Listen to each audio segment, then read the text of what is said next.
It's 3 p.m. in Phoenix, Arizona. New inmates are entering the Maricopa County Jail System, one of the largest and toughest prisons in America. 10,000 inmates are packed into 6 separate jails spread out across the city, and more arrive every day. In Phoenix, there are more inmates than jail cells. To deal with the overflow, Sheriff Joe Arpaio created Tent City. I will always have room. I will go to my grave. Before I let these guys out early, I'll put more tents up from here to Mexico if I have to. So that sends a message. The sheriff will make room no matter what. In the desert near downtown Phoenix, Tent City houses 2,000 inmates in canvas tents. Unlike the county's other jails, where offenders spend most of their time locked in cramped cells, inmates here get plenty of time outdoors. But that's where the advantages end. Temperatures inside the tents can reach 45 degrees Celsius in summer. To save money, extras like sugar, salt, pepper, and coffee are banned. Tobacco and porn are also strictly forbidden. And with no bars to control a volatile mix of inmates, officers maintain order with military-like discipline and force. All right, gentlemen, listen up. This is a strict disciplinary environment. There is no arguing. There is no disrespect toward staff members when you're here. You will address everybody here as ma'am, sir, or officer. Does everybody understand? Yes, sir. Yes, sir. All right. In this tense environment, hostility between prisoners and guards simmers and sometimes boils over. So then what's your situation here? I just long wondering why we on the fence, man. Because you're getting searched. It's part of being in jail. In the last decade, scores of inmates and guards in the local county jails have been injured in violent clashes. 4 inmates have died, raising concerns in Phoenix and the rest of America. Tent City inmates have been convicted of crimes ranging from drug possession to assault. They usually serve a maximum sentence of 1 year, if they stay out of trouble. But if they get out of line, they could end up in lockdown at an indoor jail or serving a much longer sentence in state prison. It's 19-year-old Ryan Merlina's first day here. All right, gentlemen, listen up. When Officer Dewar calls your name, grab your property and step forward. Merlina. I don't know what I would really compare it to. There's no comparison. It's pretty crappy here. I think this is a pretty hard time right here. He's been convicted of forgery, burglary, and most recently, possession of methamphetamine. A meth user since he was 12, Ryan Merlina has spent his teen years in and out of juvenile detention. This is his first time in the adult system. In exchange for pleading guilty, the court offered Ryan a deal. If he behaves himself, he'll serve just 6 months at Tent City. But if he messes up, he'll get 12 years in state prison. You was not expecting this when you came to jail, huh? No.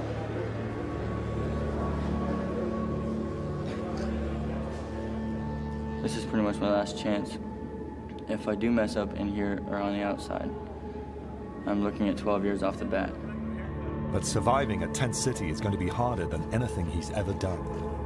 The 19-year-old is surrounded by a range of criminals, from shoplifters to convicted killers. And living conditions are harsh. He gets a bedroll, a sheet, and a bunk in a tent with 21 other prisoners. Welcome to the tent, bro. His main motivation to behave and get out of jail is to see his son, who was born while he awaited sentencing. 2113. I think about my child a lot. I think about what's going to happen if I don't change my ways. I grew up without a father, and yeah, I wouldn't want that to happen to him. Recently, Ryan's mother and girlfriend cut ties with him because of his drug use. At Tent City, he's also on his own. Veteran jailer Sergeant Mendoza has worked for a decade in Phoenix jails, including 2 years at Tent City. Like his fellow officers, he enforces zero tolerance for rule breakers. Sir, you need to get your shirt on before you step out of your tent. Mendoza is on the front line in the battle against the illegal trade in contraband. But he faces a constant challenge to his authority, the racial groups that dominate Tent City. Unfortunately, everything out here is organized by race. When a new inmate comes into our system, they'll be approached by someone from their race who will explain to them what the rules and expectations are out here. The number one rule is to stick to your own ethnic group. Each group has its own seating area and name. African Americans are called kinfolk. Mexicans, paisas. Mexican Americans, Chicanos. Native Americans, chiefs. And the whites are called the Woods.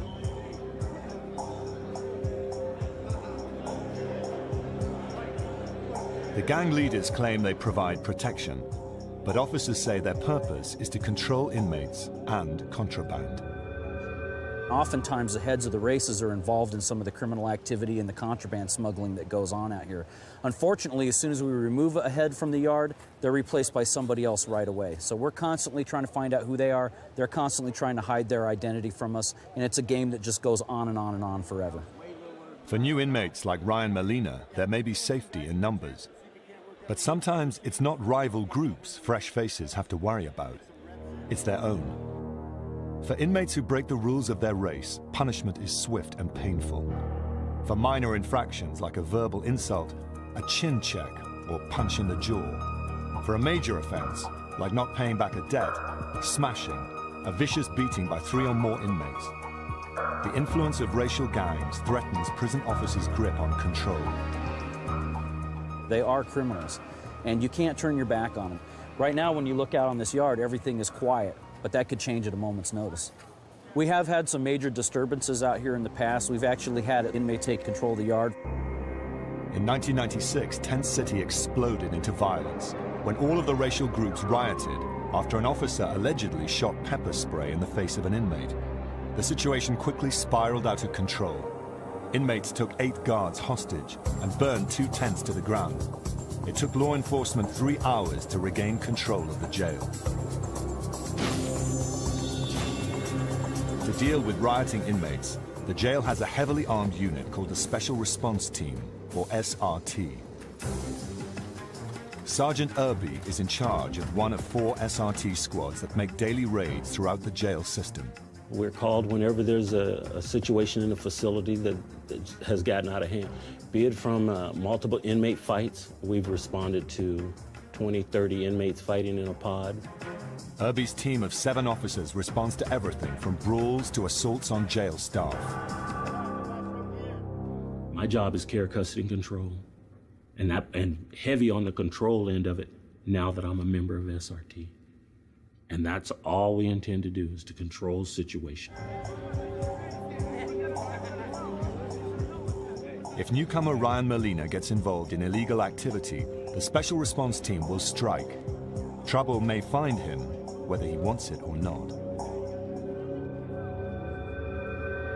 At the end of his first day, Ryan Molina returns to his tent. The Woods are waiting for him. They're ready to officially claim him as a member of their group. This is America's toughest jail. Exactly. He meets the white gang leader, called the Head, and the rule enforcer, called the Torpedo. The identities of the highest-ranking members must be kept a secret from detention officers. Being the head of a racial group is against jail rules. You smart off to any of the DOs, your tent's gonna get tossed, your bunkies are gonna get mad at you over it. The DOs have ways of turning us against each other if we mess up. That's their way of punishing us. I mean, they'll make you look like a bad guy and get your tent tossed on you, then it's going to make everybody in your tent mad at you. So just don't do anything to disrespect any of your fellow inmates in your tent. Ryan is learning the unwritten rules of Tent City.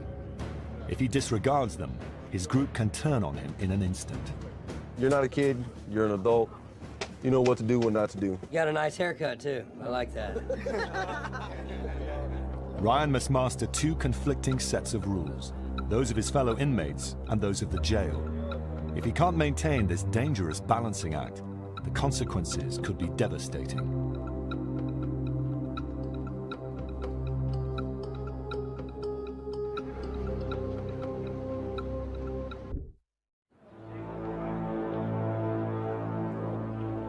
It's 5 a.m. at Tent City in Phoenix, Arizona. Clouds crew, ride and shine. Get to the east gate. An officer wakes up first-time offender Ryan Molina and hustles him out of the tent. To work. You're the only one in here. All inmates at Tent City have jobs, and Ryan starts his today. Who? 2113. You're going with that, gentlemen. He'll be serving food to inmates at the nearby Towers Jail, just across the parking area from Tent City.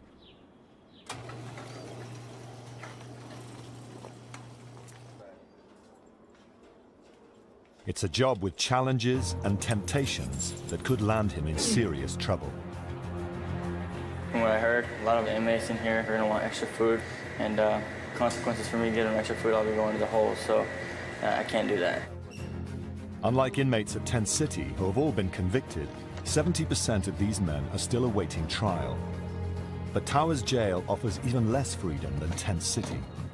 On chow duty, Molina will come face to face with aggressive inmates who spend 23 hours a day locked in small cells. Their charges range from driving without a license to assault with a deadly weapon.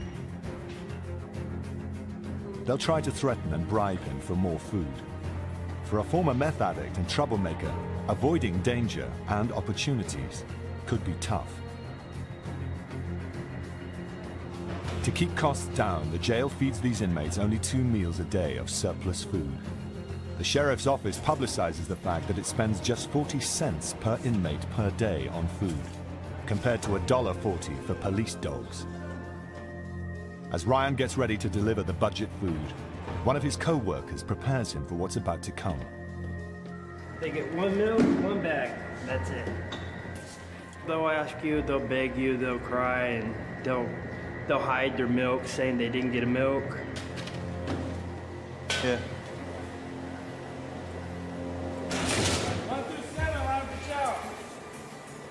Ryan steels himself. To keep things in order, inmates are ordered to line up in single file. A detention officer carefully checks each prisoner's ID to make sure they only get 1 bag of food.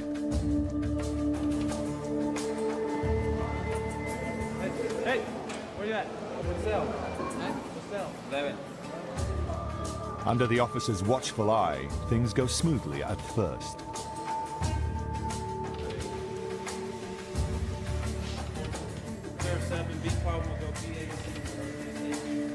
But as soon as his back is turned, one inmate tries it on. Hey, give me an extra limo bag. Can't do it, man.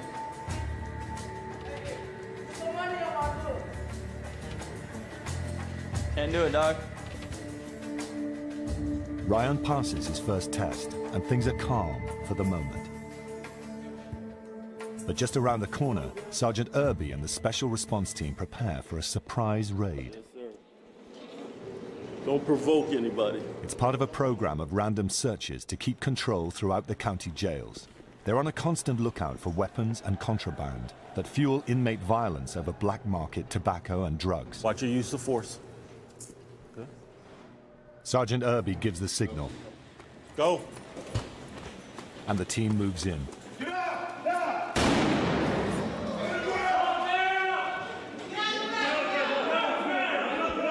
An officer fires a thunder shot from his 12-gauge shotgun. It's a blank round, but it delivers a deafening boom and flash of light that momentarily stuns the inmates into submission.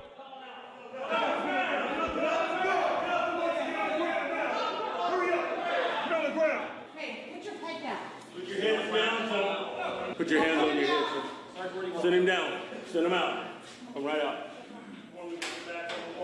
SRT uses the element of surprise for the simple reason that we need to catch them off guard. We used that bore thunder to get their attention. Everybody went to the floor and we controlled the situation. Many inmates think such force is excessive, but to Sergeant Irby and his officers, prisoners are there to be controlled. Put your hands on your head! There's no talking. SRT is zero tolerance. We're not going to put up with a bunch of talk and a bunch of moving around. We control the situation, and if we can't control the situation, then we'll shut it down. We control it. You move when I tell you to move. You talk to me when I want you to talk to me. You understand what I'm saying? Separate your feet. With the inmates stripped down and under control, The team fans out to search each inmate and each cell for any banned items. They're hunting for tobacco or drugs and the equipment needed to smoke them.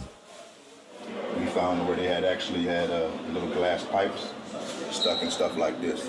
First glance, it's straight see-through, you don't even notice it. So sometimes it's good to put it up to the light. Officer Spaulding has served with Sergeant Irby for a year and a half. One coming down. 14!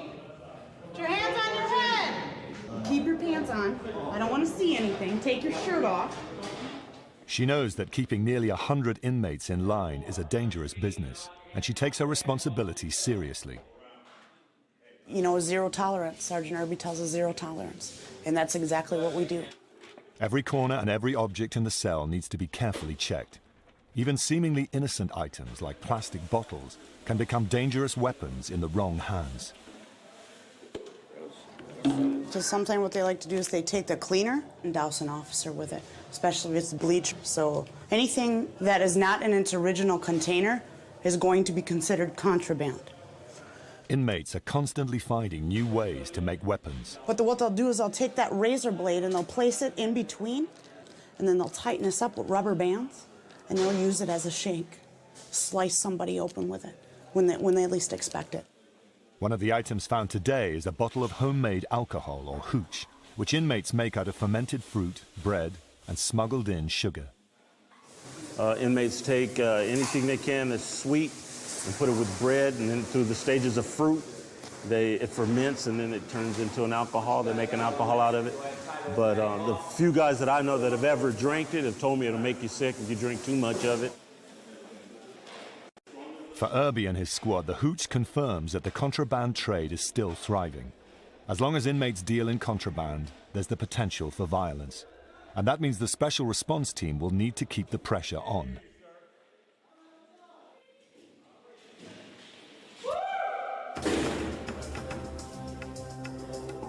Edward Ramirez is used to the raids.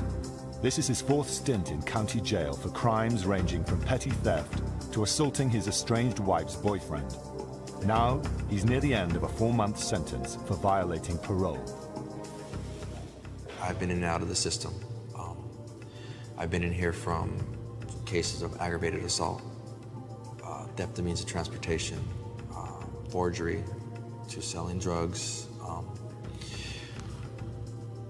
carrying concealed weapons. You know, I lived on the streets, and when you live on the streets, there's a lot of things that you do to survive. Like Ryan Molina, Edward Ramirez started out at Tent City. He got kicked out for being the head of a racial group. Now he's on lockdown at Towers Jail. That means sharing this 8-by-10-foot cell with 2 other inmates 23 hours a day. Well, this is lockdown. We have 3 inmates in here. Here's our toilet, and in our same room we eat, and the 3 of us also sleep here. It's difficult. You get a lot of mood swings with your cellmates, even though if you guys do get along, because you're just irritated with being locked down, cramped in this small little area. The father of 4 says he had just about given up hope on a future outside of jail. Then, he received a letter from his 11-year-old daughter. Hi, Daddy, I miss you so much. I get sad sometimes, but I know that I have to be strong for the babies, so I cry in my room at night. How long do you have to stay in the hole? You will always be in my heart forever and ever. Hope you get out soon. But there's only one way out of lockdown: the chain gang. Inmates on the chain gang work long hours outside in the desert heat, doing jobs like cleaning up roadside rubbish and digging graves. Many inmates can't take the heat and quit. The jail calls it a last chance program. The inmates call it hell. But the ones who can make it for 30 days on the chain gang can earn a transfer out of lockdown at Towers Jail to the open air at Tent City. With just 4 weeks left on his sentence, Edward Ramirez says his only reason to join is to show he can be a better man. There's just a lot of responsibility that's required being on the chain gang. We gotta be up early, have our beds made, we gotta pick up trash, serve chow to all the other inmates in this facility. But following rules has been hard for him in the past. And if he disobeys orders on the chain gang, it could add years to his sentence.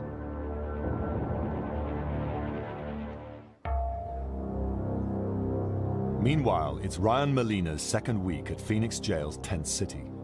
At just 19 years old, he's in with convicts who are twice his age. Fights break out constantly, mostly over contraband like cigarettes. The tobacco in the yard, it creates a problem because now the races are fighting for the right to sell it, the right to move it, and the right to have it. For officers like Sergeant Irby, cracking down on contraband is a daily struggle. At times, only 2 officers patrol the entire yard of 800 inmates.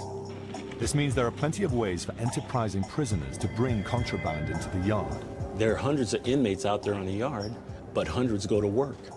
They go to work as trustees working out on the grounds. So whatever they see on the ground or find, they can bring that back. If Ryan Molina plans on being free in 6 months, he'll need to steer clear of the contraband trade. The strategy is pretty much just to lay low and keep to myself.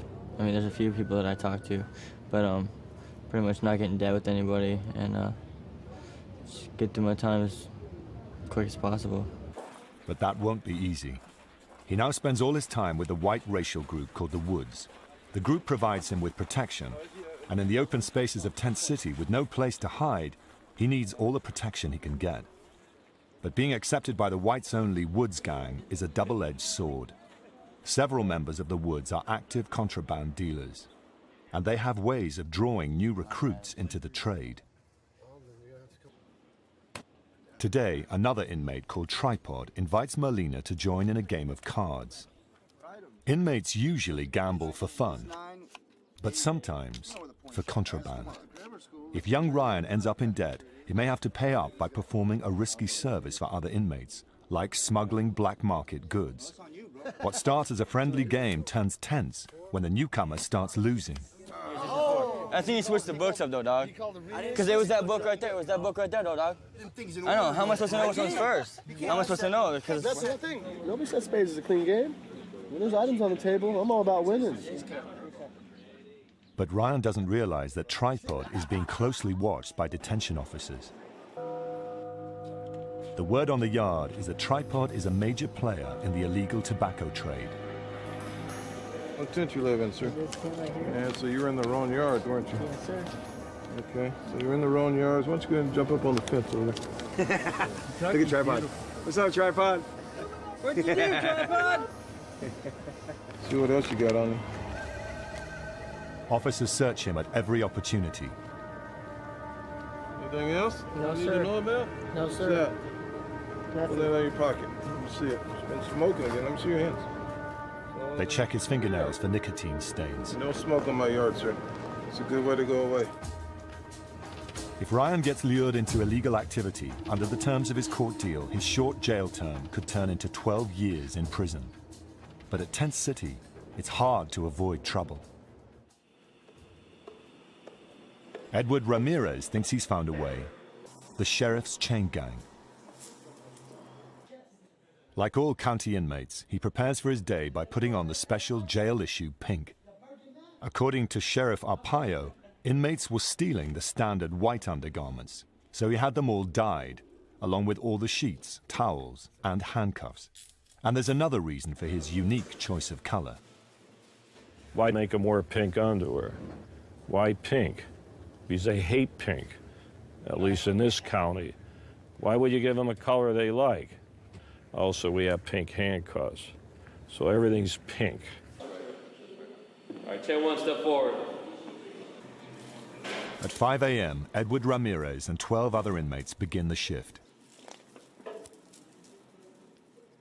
Officers shackle them with ankle chains to limit their movement and chances of escape. March time, march! Inmates on the chain gang have to learn 4 different chants. They're supposed to help them keep in step and build morale. Remember, always go to the left every time. Now I'm doing 30. Now I'm doing 30. Cause I'm doing 30. Cause I'm doing 30. Gotta get my life straight. Gotta get my life straight. Forward back in intake. Forward back in intake. For the next 8 hours, they'll work in the searing desert heat.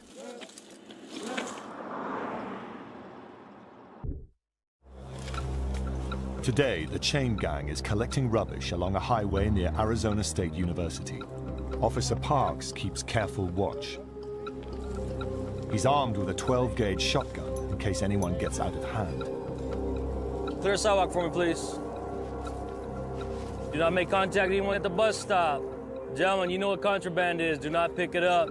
And stay out of the road. Do not get down in the gutter. Stay only in the dirt. Having inmates this close to civilians carries certain risks. There will be no interaction between the inmates and the public. We don't want them giving the inmates stuff to bring back with them, whether it be drugs, tobacco, weapons, anything coming back into the facility. Forward march! As the head of the chain, it's the responsibility of Edward Ramirez to call out the chants and make sure that everyone marches in step.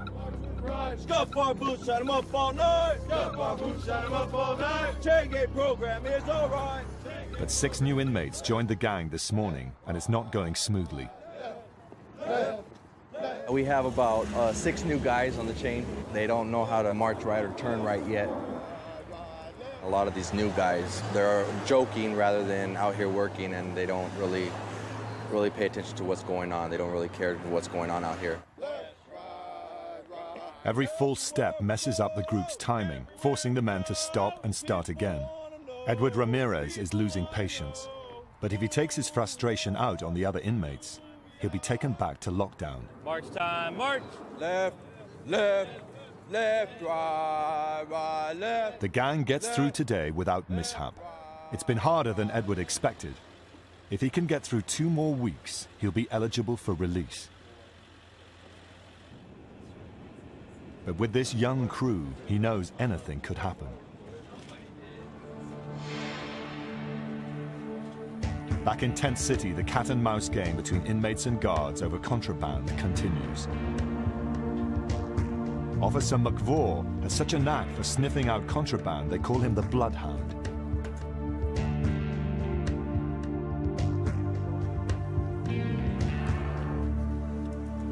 In the open environment of Tent City, tobacco could be anywhere. Today, he is training a rookie, Officer Cox. He takes the newcomer with him on his daily rounds. Suddenly, Bloodhound McVaugh smells smoke coming from one of the tents. He ducks inside and confronts the inmates. Everybody outside, grab fence, let's go. Basically, inmates were smoking in a tent. They all decided to scatter. Some of them, they want to run another tent, so we're going to start with one tent and continue through until we find what we're looking for. The officers raid the tents. They'll confiscate any contraband they find. This is all stuff that they can't have. They've taken the soap and altered it to make dominoes. So I will end up taking all of these with me. For the inmates, raids are unwelcome intrusions, and they're not happy. This happens every day, every single day. You could be in your tent, reading the Bible. Your Bible get tossed out, point blank. If I'm gonna be on film, I'm gonna tell the truth. This is calamity. So you trying to call me a liar? No, I am not trying to call you a liar. Everybody else out here in the church until I find them. But Officer McVaugh knows someone's hiding tobacco, and he's determined to find it. They'll tear open the mattress and they'll hide, they can put a pouch of tobacco in there, lighter. After combing through the first 2 tents, they find nothing. But Bloodhound McVaugh isn't done yet. A 19-year-old Ryan Molina's tent is next.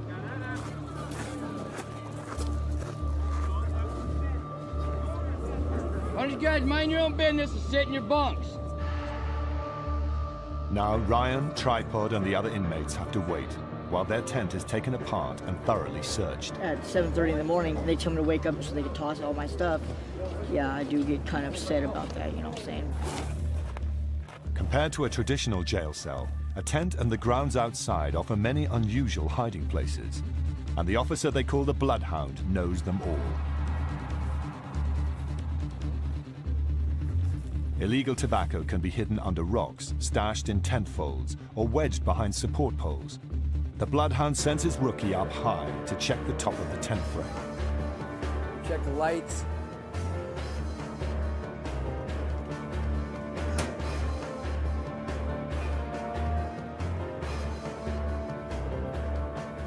He finds something. McVaugh. On top of the light fitting, there's a small plastic pouch. Good catch. They put them in the fingers of gloves to help hide them better. And they'll sell them to each other for commissary items, candy bars, and things like that. Spurred on by the young officer's discovery, the veteran keeps sniffing around. Sure enough, he hits the jackpot. Inside a tear in one of the tent flaps, he finds a huge stash of tobacco. Fair amount of tobacco found in the tent. Inmates have been rolling. If Officer McVaugh can work out who put it there, they'll be thrown in the hole. That means 23-hour-a-day lockdown for 30 days. On the yard, this tobacco stash is worth more than $100, and that's a debt that can easily cost an inmate a severe beating. If Ryan Molina or his new friend Tripod are involved, they could find themselves in deep trouble with the others in the Woods gang. Anytime you find something of this nature in a tent, you're going to start watching that tent a little closer. If an inmate is caught with, it loses this amount of tobacco, unless it's their tobacco, that they brought in, they owe somebody. They're going to be nervous walking around the yard trying to figure out what's going to happen to them, or they're going to have to owe for it, if they're going to get, smacked for it. It's hard to tell. If I was him, I'd be very nervous. Ryan's tent will be under close scrutiny for days to come. And it's becoming clear that the fellow inmates he relies on for protection may also be the ones most likely to get him a 12-year stretch in a state prison. It's tobacco one day, shanks the next day, marijuana, methamphetamine. They'll just progressively get worse and worse if they see that we're not out here trying. Officer McVaugh and his men will alert the jail's intelligence unit and the special response team. They'll keep the pressure up until they find the culprits. And when they do, the dreaded SRT stands ready to strike.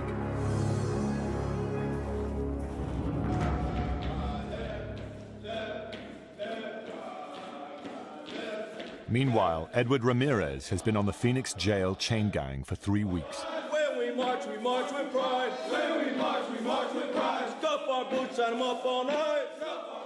The work and the conditions have been tough. But today's task will be harder than he ever imagined. Today, the chain gang is on shovel duty at a burial ground for the poor and homeless at the edge of the desert.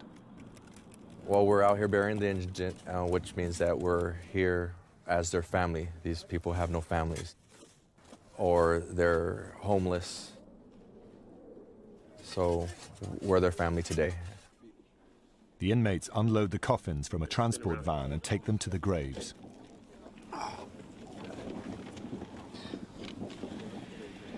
Our Father, who art in heaven, hallowed be thy name.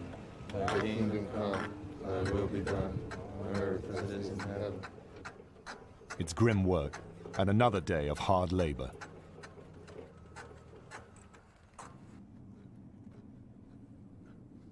And the next burial catches Ramirez off guard. The deceased is a baby abandoned by its parents.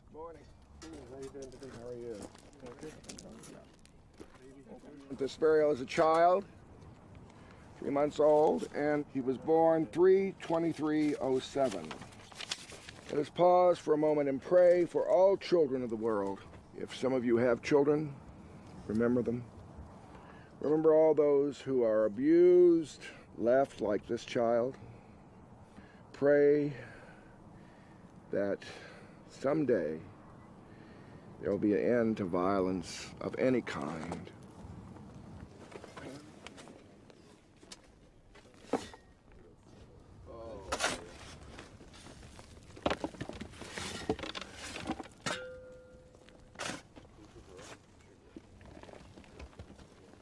Amazing grace, how sweet the sound that saved a wretch like me.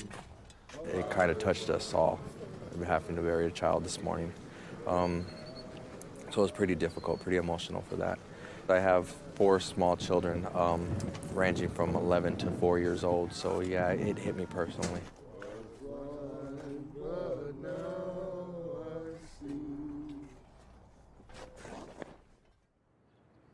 Back at Tent City, 19-year-old Ryan Molina hasn't seen his family since he was locked up. But today he's had some good news. His mother, who had all but given up on him after his arrest, has had a change of heart. Today she's coming to visit him for the first time. I'm nervous, man. I'm nervous. I haven't seen her in a while.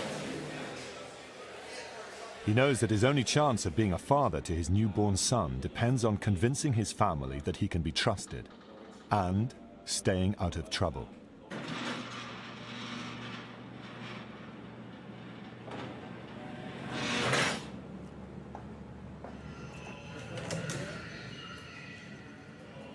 Hey, you look good. You look healthier than I've seen you in a long time. I love you. Love you too. How you doing? Better than you, apparently. Yeah. Sorry. So how's the baby? The baby's great.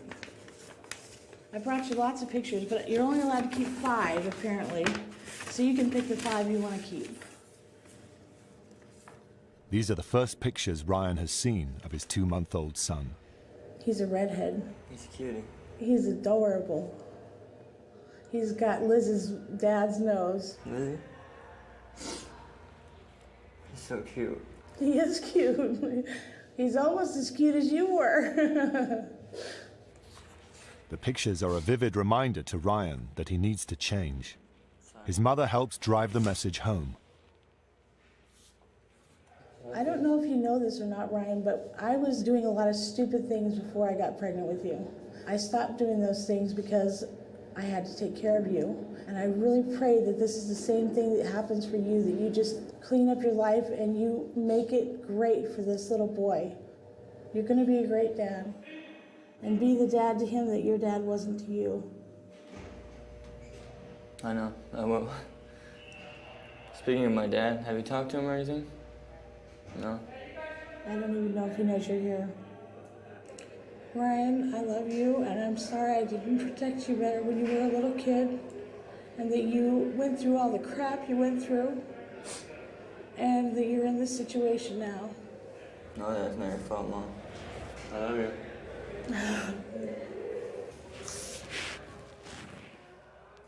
Try to say I love her and the rest of the family. Alright? Tell the rest of the family I love them. I will. And you need to start sending letters. I will. I love you, Mom. Give me a hug. I love you. Give me a kiss. I love you.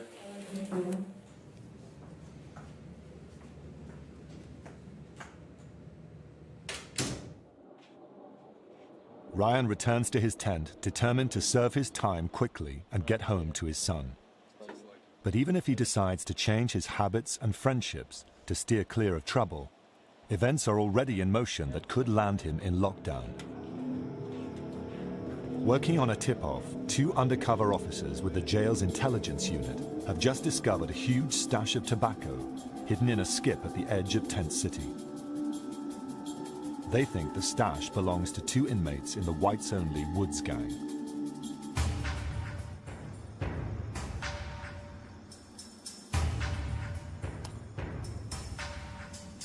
It looks like we have tobacco in this one as well.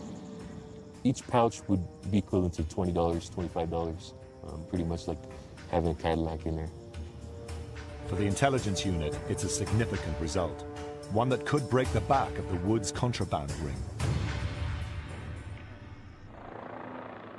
The next day, in a meeting room adjacent to the tents, the intelligence unit briefs Sergeant Irby and the special response team. They show him photos of the suspects, including the Woods. All white prisoners will be searched. Anyone caught with tobacco will be hit with 23-hour lockdown. These 4 individuals are bringing in contraband on the yard. I've handed my officers the individuals that we need to extract. They know that that's who they're in charge of extracting. Make sure that we get them off the yard immediately. Once they've identified and pulled the individuals that are to be extracted, Officers Chavez and Deathrage will be responsible for rolling up their property. We're gonna ID, pull them, strip them down to their boxers and their sandals. All right? Let's do this. Armed with 12-gauge shotguns and pepper spray, the special response team moves out to confront the group. Hit that tent.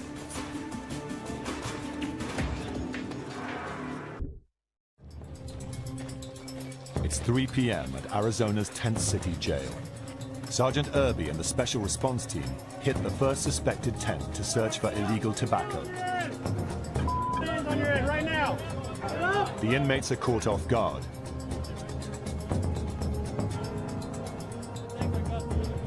The special response team pulls 4 suspects off the yard. Take him to the day room. And they're not finished yet. They believe there's tobacco in Ryan Molina's tent, and they're determined to find it. That first two right there. This is the second time his tent has been targeted for a search, but it's his first encounter with the full force of an SRT raid. Get up on your bed! Sit up! Get on your bunk. Ryan is forced to strip down and is extracted from the tent. Once outside, he's searched for contraband. Turn on, face me. Open your mouth. Tilt your head back. Open your mouth. You got problems anyway? Soon after, his new friend Tripod joins him, but he seems to be having trouble following orders. Huh? Why aren't you listening, Dad? Who told me to stay like that? Who told you to stay like The that? officer I just talked to. I don't care. Did you not hear what I said? Yes or no? No, I didn't, sir. Okay, your hands along right here. Unless you're told to do so by me. Do you understand me? Yes, I understand it. You copy me? Yeah, that's... Yes, sir, by the way. Yes, sir. You're gonna keep your hands on your head. You're gonna stay in a single file line. You're going to the day room to sit down. All right, go ahead and go. With the tents cleared, the search continues. All Ryan can do is wait and hope that his bunk comes up clean. His future depends on it.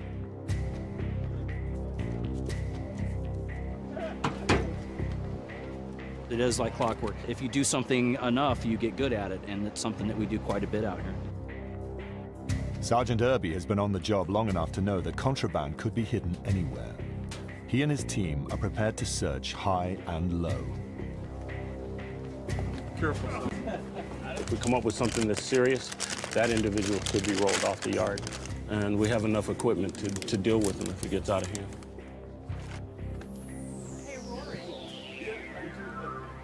Take that pencil and poke it and let it dump on the ground. Yes, ma'am. It's sugar? Yeah, looks like it. Yeah, it's sugar. Sugar's the no-no here. He took away the salt and the pepper and the sugar. Took away that The stuff. sheriff took all that stuff away. After an exhaustive 3-hour search, no tobacco is found. Once again, it seems Ryan and his fellow inmates have dodged a bullet.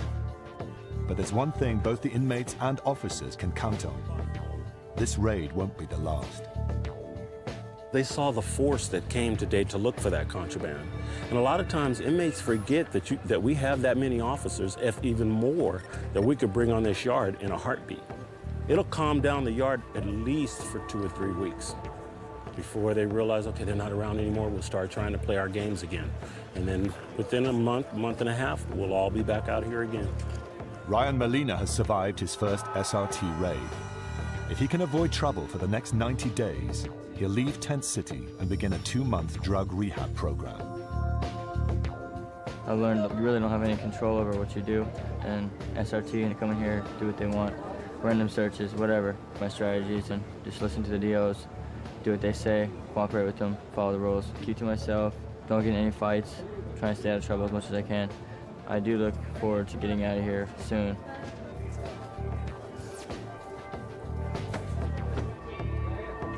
The recent visit from his mother and pictures of his infant son have given him something to focus on. But for the next 3 months, each day will continue to be a tightrope walk between keeping his fellow prisoners happy and avoiding trouble with the sheriff's unforgiving officers.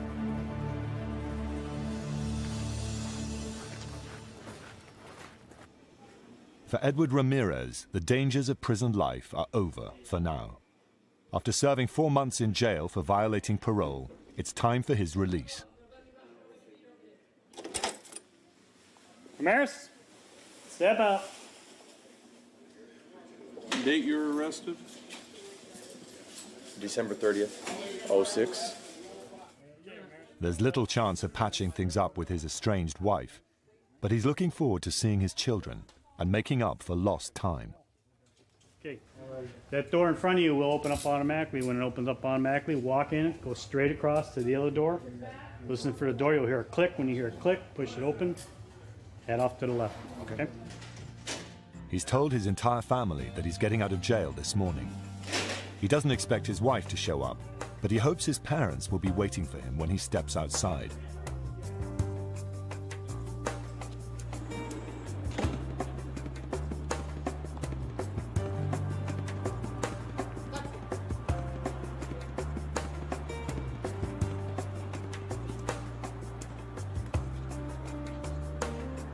There's nobody here. I miss my family a lot, and I don't know if I'm be able to get them back, but my kids will always be there for me. So it has a lot to do with me changing, making up my mind to change. It's a little too late, but it's better late than never.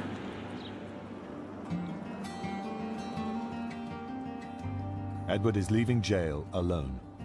What his future holds is unclear. But one thing is certain. In the desert, new inmates will arrive. The officers will try to keep them in line, and the battle for control and authority will continue in a place called Tent City.